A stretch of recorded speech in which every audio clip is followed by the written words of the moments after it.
ሓንቲ ሕቶ ክሓተኩም ኣፍቅዱለይ ብዙሓት ሰባት ህይወቶም ንኽመርሑ ስድሮኦም ንኽናብዩ ላዕልን ታሕትን እዮም ዝብሉ ኣዝዮም ድማ ህርኩታት እዮም ንመኪንኦም ኢንሹራንስ ይኣትውላ በብግዚኡ ዘይቲ ይቕይሩ ማይ ይውስኹ ነዳዲ ድማ ገና ከይተወደኸሎ ይውስኹላት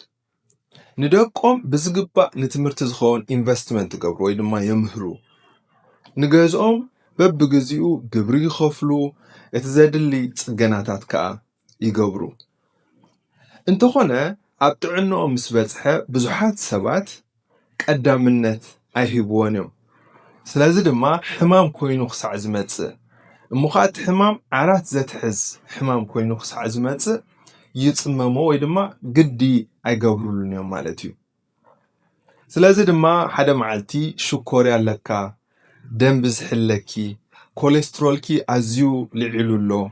ወይ ድማ እግዚአብሔር የድሕንኩም ስትሮክ ኮይኑ ወይ ከቢድ ሕማም ዓራት ዘትሕዝ ኮይኑ ይመጽእ እሞ ሽዑኡ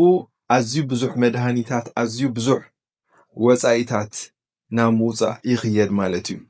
እዚ ከዓ ድሕሪ ምሕካምካ እኳ ከይተረፈ ብዙሕ መድሃኒት እንዳወሰድካ ብዙሕ ክንክን እንዳገበርካ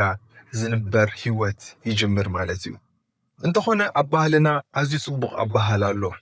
እንታይ እሱ ድማ ካብ ሓሚምካ ሕክምና ተኸናኺንካ ጥዕና ዝብል እዩ እዚ ኣነ ጀሚርዮ ዘለኹ ናይ ኣመጋግባ ስልጠና እምበኣር ኣዝዩ ዝተሓላለኸ እዚ ትብላዕ እዚ ትተንክፍ ዝብል ሕግታት ዝበዝሖ ስልጠና ኣይኮነን እንታይ ደኣ ብርእሰ ተኣማንነት ኣይናይ መግቢኡ ንጥዕናኻ ዝጠቅም ኣይናይ መግቢኡኸ ንጥዕናኻ ዝጎድእ ነቲ ዘለካ መግቢኸ ብኸመይ ጌርካ እንተተጠቀምካሉ እዩ ኣብ ነዊሕ ዘዕውተካ ወይ ጥዕና ዝህበካ ዘነጽር ንጻሬ ዝፈጥር ትምህርቲ እዩ ማለት እዩ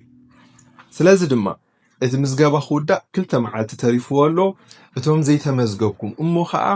ናይ ኣመጋግባ ጉዳይሲ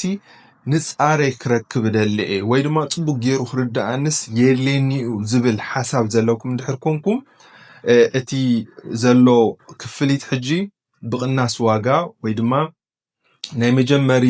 ዋጋ ጌርናሉ ስለ ዘለና ክትምዝገቡ እተባብዓኩም ምክንያቱ እዚ ናይ ምዝገባ ግዜ ምስ ተወድአ ኣብቲ ካልኣይ ዙርያ ክንጅምር ከለና እቲ ዋጋ ዕፅፊ ክኸውን ማለት እዩ ስለዚ ነዚ ዕድል ክትጥቀሙሉ ክትምዝገቡ እሞ ክትመሃሩ በዚ ኣጋጣሚ ዕድመኩም ክትምዝገቡ ምስ ትደልዩ ወይ ድማ ከመይ ጌርካ ከም ትምዝገብ እንድሕር ዳኣ ዘይተረዲእኩም ብዋትሳፕ ናምበር ክትጽሕፉለይ ወይ ድማ ኣብቲ ኮመንት እውን ኢንቦክስ እንድሕር ጽሒፍኩምለይ ኢንቦክስ ክገብረኩም እየ ማለት እዩ ጽቡቑ እምነየልኩም ነፍስኹም ተኸናኸኑ ነፍስኹም ኣፍቅሩ ኣብዚ ኣብ ቴድ ሄልስ ሰባት ጥዑያትን ትስፍዋትን ዕዉታትን ንክኾኑ ኢና ንሰርሕ ሰላም ኩኑ